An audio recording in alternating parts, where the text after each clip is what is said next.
It's Monday, 2 February in the year of our Lord 2026, a political earthquake, or was it yesterday in Texas? We're going to have Luke Macias on momentarily, one of the best political analysts, grassroots in Texas, to break this down for us. I want to go to Mike Davis, though. Mike Davis, this insurrection, which only gets more heated. Now they're saying President Trump, and Fulton County does tie to Minneapolis. They're saying everything about the stolen election of 2020, all the investigations. They're coming after Tulsi Gabbard this morning. There's some leak, some whistleblower about Tulsi Gabbard, since she's overseeing this. We got a couple of minutes in this segment. I'm going to hold you over. The president announced, hey, we're going to really, in the sanctuary cities, protect the federal buildings, and we're going to up armor on that. But unless we're invited in by mayors of these sanctuary cities, we may not be doing patrols. Right now, the government's going to go through a shutdown unless they have some tiebreaker, and it still means 2 weeks to negotiate the DHS budget, of which they want to take out masks, unmarked cars. The guys got to wear their badges up on their everything to do that docks them. They can't do patrols. They're not indemnified. You have to have a federal warrant from a judge to deport any illegal alien, which means the 15 million will be here in 15 million years. Mike Davis, your overall thoughts of where we are, sir? We've talked about this before. Our most crucial sovereign power as we the people is controlling our border and controlling our populace. And we didn't give that away not after the Civil War, not at our founding, not after the Civil War, not in any subsequent Congress. We the people demand that our federal government, through the laws that we have passed through our elected representatives in Congress, we demand that these immigration laws are enforced, right? And President Trump campaigned on this. He campaigned on the fact he's going to secure our border and expel illegal aliens, starting with the most dangerous among them, Tren de Aragua, MS-13, and other violent criminals. And President Trump, again, is doing the unthinkable. He's doing what he promised American voters he would do. That's why he's a different politician in D.C. than almost all others, because they never do what they say they're going to do. And President Trump is actually doing that. He has been sabotaged every step of the way. He won a broad electoral mandate to do this. 312 electoral votes, all 7 swing states, kept the House, won a comfortable margin in the Senate. He's being sabotaged, right? That you have these activist judges who are trying to sabotage the President of the United States executing federal immigration laws, which is his constitutional duty. The Supreme Court has largely stopped this judicial sabotage, and now these activists are turning into violence on the streets, and they're trying to kneecap them in Congress. Mike, hang on for 1 second. We'll take a short commercial break. Mike Davis, Luke Macias, next. War Room. Here's your host, Stephen K. Bannon. So, Mike Davis, on the legislation that we're putting forward on Make Elections Great Again, it's going to require an ID to vote. It's going to have a nationwide, actual, real purging of the voter rolls, state by state. So in some cases, they got hundreds of thousands of, and Tom Fitton tells me it's at least 8 to 10 million that could be purged if you did logically. And they're going to put restrictions on mail-in ballots, so just not anybody can vote in a mail-in ballot. That you saw in the cold open, they're saying that would destroy America, the American Constitution, destroy the American Republic. Your thoughts? Well, Congress has this power under the U.S. Constitution's elections clause, where Congress can set the rules for federal elections. So this is certainly within Congress's power. And I would say this to the Democrats: why are you so worried about having clean voter rolls? Why are you so worried about having voter ID? Why are you so worried about having election security? When illegal voters vote, that cancels the vote for a legal voter, right? So if you actually care about democracy, you would want secure elections. But obviously the Democrats don't want secure elections because the Democrats have been rigging and stealing elections for decades, including in 2020 when they used COVID as an excuse to mass mail ballots to old voter lists, including college students who have moved many times since the last election. And COVID somehow gets rid of the need for signature verification because COVID apparently changes your signature. And so Democrats got rid of signature verification. Of course, they don't want these measures because they steal elections. Mike, last night at the Grammys, I mean, we could have done a 30-minute cold open just on virtually every artist stood up there and the host and everything. ICE out. ICE is destroying the country. That illegal alien invaders are the people that actually make the country and make the country great again. Your thoughts on that?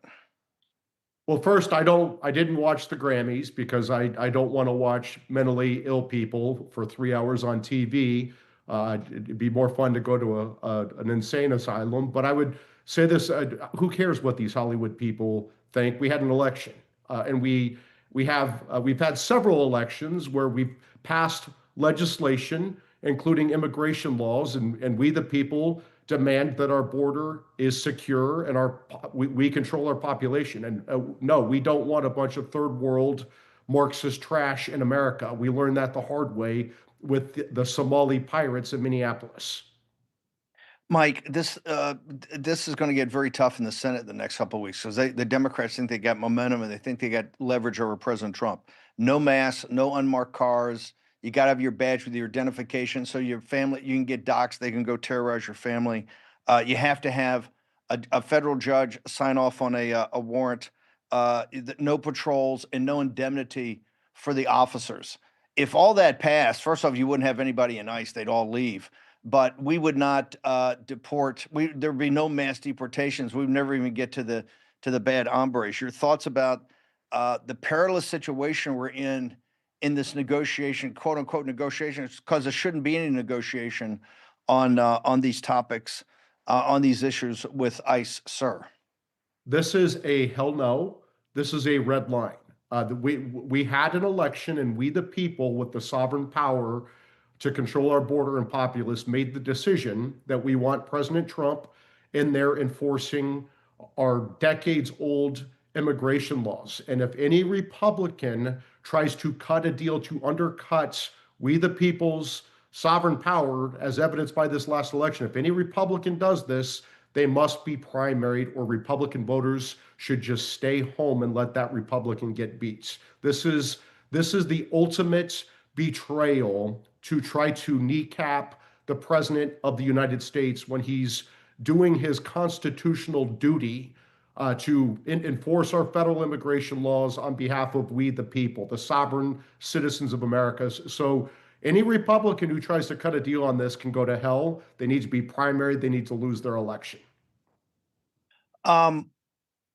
What would you say to the president? The president says that he lost, the country lost 2 points off of growth in the fourth quarter. The growth could have been, I don't know, over 5%. The Atlanta Fed, I think, is now saying 4.5% for the private economy, not the federal spending. They're quite worried that the Democrats are going to use this to shut down the government. He's got to really thread the needle here.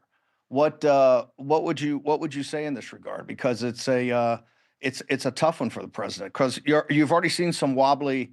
Ron Johnson, I think, is already saying, well, we could have a conversation on body cameras. If you have a conversation with these guys on anything, they're going to try to run the tables on you. So what advice would you give the president, knowing that the Democrats actually want to shut down the government to hurt the economy? Shut down the government. I mean, the Democrats shut down the government last time and they got their asses kicked by President Trump. Shut it down again. It's the Democrat who needs all this government largesse. It's the Democrats who need to send money to their Somali pirates for the votes, right? It's not Republicans. We don't need the federal government to send money to freeloaders like their Somali pirates. Shut down the governments, right? If Democrats want to try to kneecap the president on immigration, shut down the government. That's the most crucial duty of the federal government, is to secure our border and to protect us from an invasion of third world Marxist trash.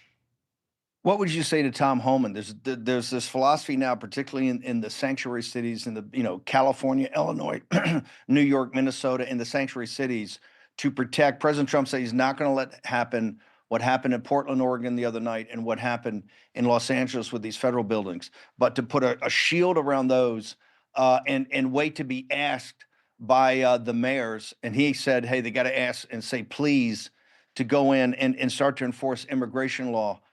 What are your thoughts on that? The federal immigration law is the supreme law of the land under the Constitution, and the federal government should enforce federal law regardless of whether these modern day Confederate Democrat governors and mayors don't like federal law. That's too bad, right? You have to enforce the law. They certainly like to put their Somali pirates on the federal dole, right? So all Americans have to pay federal taxes to support their freeloading third world migrants in these sanctuary cities. If we have to pay for this, then we should enforce federal law so we don't have to keep paying for Somali fraud in Minneapolis. Right now, it's unclear. Ellison said he may allow Tom Homan and the ICE team into these jails and prisons in Minnesota, which I hear there are hundreds of criminals, illegal alien criminals. But so far, I don't think that's happened. If they continue not to cooperate, because essentially in Illinois, California, and in Minnesota and New York, you have, I think, non-compliance. Very different in Texas, Florida, other states where you don't see this problem. But if they continue to non-comply with the very basics, which is to get the bad hombres into ICE and get them out of the country, what would you recommend to Tom Homan? I would say finish the job. Finish the job. We don't have the resources with the federal government to chase down every illegal immigrant in America. They are targeting the worst of the worst, the most dangerous criminals out there. And these Democrats are coddling these very dangerous illegal immigrants because Democrats care more about their own power than they do about the safety of Americans in their states and in their cities. So it's just collateral damage to these Democrat politicians when women are getting raped and murdered, when kids are getting raped, when people are getting robbed, when there are burglaries, home invasions. Democrat politicians do not care. That's just the cost of doing business for them because they care about power more than they care about people.